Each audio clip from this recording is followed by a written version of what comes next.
Alright guys, welcome back to VALORANT News. Roster drama potentially back underway in the Americas with the playoffs concluding just a couple of days ago. Sentinels losing out to G2 in the end, but some teams did not make it anywhere close to qualifying to Masters Toronto or the Esports World Cup, which you achieved if you got top 2 guaranteed in the playoffs a couple of days ago. NRG, of course, one of those teams. A disastrous season so far. Verno gone, now he's on MIBR, and he's going to be in Toronto. NRG, that is clearly not the case, and rumours starting to emerge last night. There could be consideration for changes. We saw Mike's gone the other day, potential difference of vision between himself and the way that the team wanted to go. Similar story for Bonka earlier in the season, similarly back in his boy Verno. Now we've got rumours, maybe NRG are considering a new IGL in the team to replace FNS going forward. Is this going to happen? Are they going to execute on this change? Very much intrigued to your thoughts in the comments. Hit the like button if you enjoy. Subscribe if you're new as always, I'd greatly appreciate it. Gotta start though again with the drama as always over with the Pacific side and this scrim sharing situation again.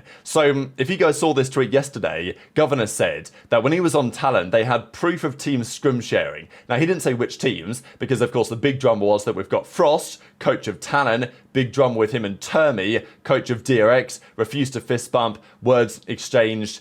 You know, it was all going on, right? And it brought all this to the surface. Now, Governor didn't say which teams they had scrim sharing proof of, and Termi came out with his statement to say, look, I've done nothing wrong here. If you can get proof of me doing it, then, I'd like to see it. But for now, it's, the ball is back in Frost's court on that one, I suppose. Now, obviously there was a bit of talk about this. People were talking about various regions, but Governor was like, look, this happened in NA as well and probably elsewhere. If you're going to hate anyone, it's right for allowing it. So, I think it's very interesting to hear this, that a lot of the players are saying, look, these issues on the scrim sharing stuff where it's like, look, if you share a scrim that you play, then I'll share one that we play, and then we can share information again and advantage when we play those teams because of the information that you can potentially glean from it.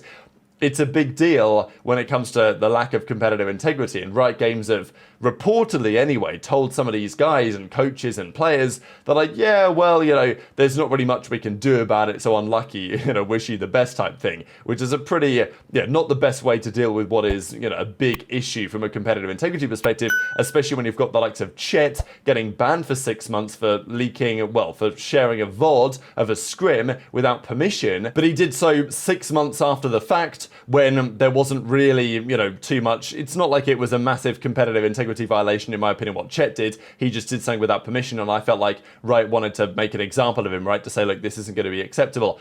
But I don't even think that's on the same level as sharing scrim information in real time with potential rivals, of which they're going to be playing somebody else in a few days' time. I mean, like, let's say you're in the qualifiers for the playoffs and you really need a certain team to lose.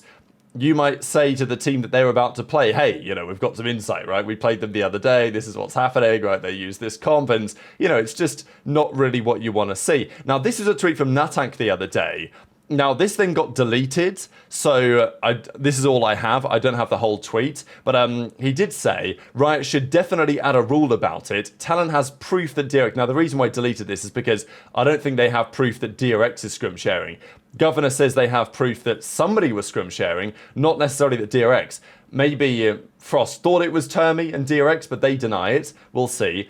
But the point is that Riot should add a rule about it. If there's proof, why Riot isn't doing anything? I think that's the key point, because if it's true that Governor does have proof, and Governor then actually doubled down on this and said this, the proof I mentioned wasn't on DRX or Gen.G. I should have clarified sooner. Sorry for sparking confusion. The point of my tweet wasn't to target or any particular teams or put any teams on blast, just to say that even with proof, Riot doesn't care and won't punish it as it's not breaking their rules. As I said, I know nothing about the current situation and what it's like now. But so Governor coming out and saying, look, nothing against DRX or Gen.G necessarily, but he says, we do have proof against a certain team. Now, he's not revealed which that team is, and I would love to see what proof he's talking about here, because at the end of the day, if he's putting pressure on Riot. I mean, Riot have been under pressure a lot lately, especially after what's been happening in EMEA, all the PCs and stuff. And look, they got pressured publicly by Durka and multiple others. TenZ in the scene, of course. TenZ said something, oh, well, here we go. It's time that they're going to do something about it, of course. But again, they're putting pressure on Riot, but the real pressure for Governor would be to say, okay, this is the proof. This is what we shared with Riot Games to show that clearly, as far as they're concerned, somebody was scrim sharing information last year. We don't think this is acceptable. Riot Games saw this information and did nothing about it.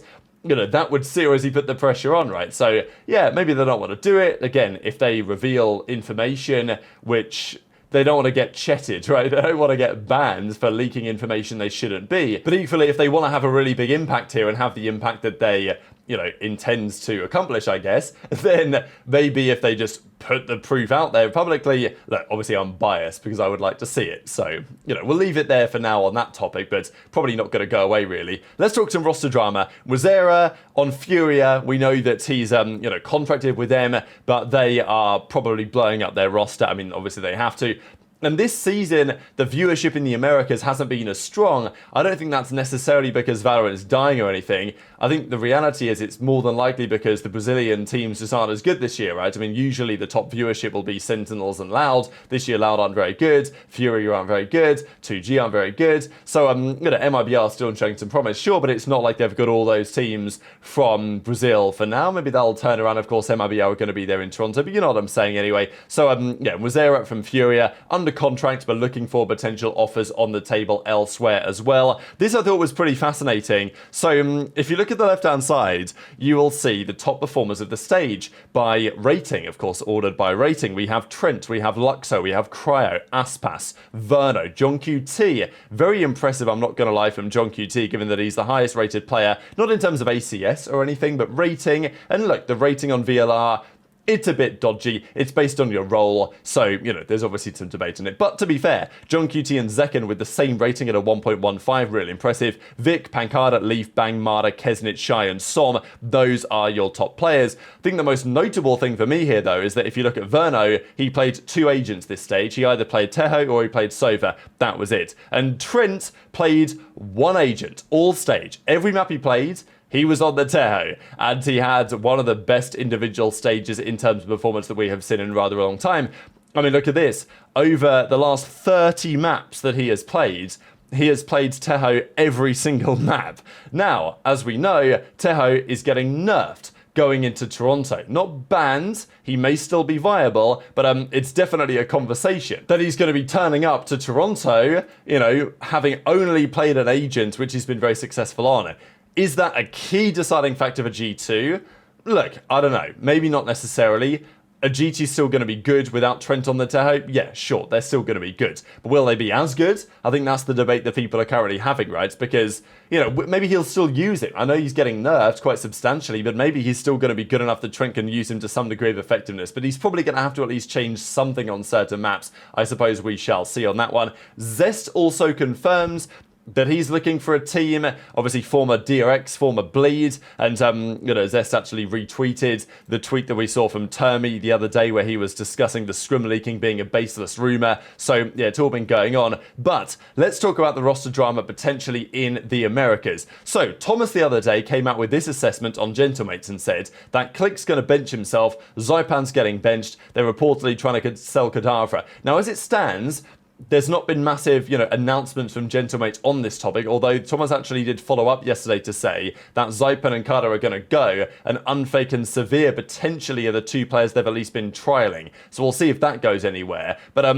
yeah, he was kind of the first to report on this whole Gentlemates situation, which still seems to be unfolding. And as of last night, he put this one out there and said the following: NRG are trialing replacements for in-game leader FNS ahead of the VCT Americas Stage 2. And says in the replies that, look, this is not bait, this is potentially going to happen. So look, it's not like Thomas has an incredible track record when it comes to nailing all of these things, so take this with a grain of salt. He's pretty new to the game. But is this a plausible explanation for what we have seen in recent weeks?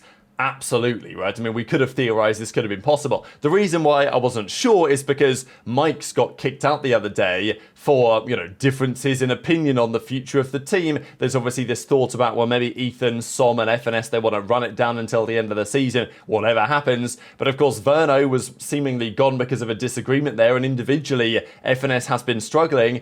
And the team has been terrible, right? The team has been nowhere. They clearly need wholesale changes, I would say, to get back to anywhere near where they want to be.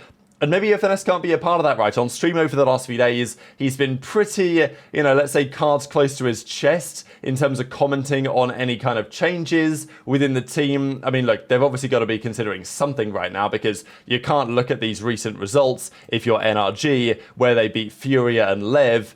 I mean, even then it wasn't exactly pretty, and then they turn up to the playoffs and lose in the first round 100T, and they get beat 13-5, 13-11, right? Even on, the Fracture, of course, was 100T's pick, but it wasn't pretty. FNS had 19 kills over the couple of maps. It's not been great, and look, compared to the end of last season, I mean, obviously they went to the Soup League and they actually won it with the Verno, Ethan, Sommada and FNS team, but look, that was an off-season tournament. It's a different story when the season properly got underway, and since the season actually has started, it's not been pretty effectively at all. They brought in Brock instead of Verno. I don't think that was ever massively going to move the needle. It was purely a move of like, well, look, Verno's causing us problems, we have to make some sort of change, which they did. But it didn't necessarily work. Bonka, who was seemingly in Verno's court, is somehow still there, but he was made inactive. Mike's has now been dropped as their other coach. So it's kind of all been going on. And then you've got FNS over the last few days bringing back the watch parties, right? He's kind of been of the opinion that, no, the watch parties are going to be back. He's, the streams are back. He doesn't really want to comment on the games. So, I think reading between the lines here might be that, well, is it plausible that FNS's retirement may be forced a little bit earlier than we expected? If you guys follow my Call of Duty stuff, it was, look, FNS and Scump are not the same players in terms of ability and whatever, right? You know what I'm saying?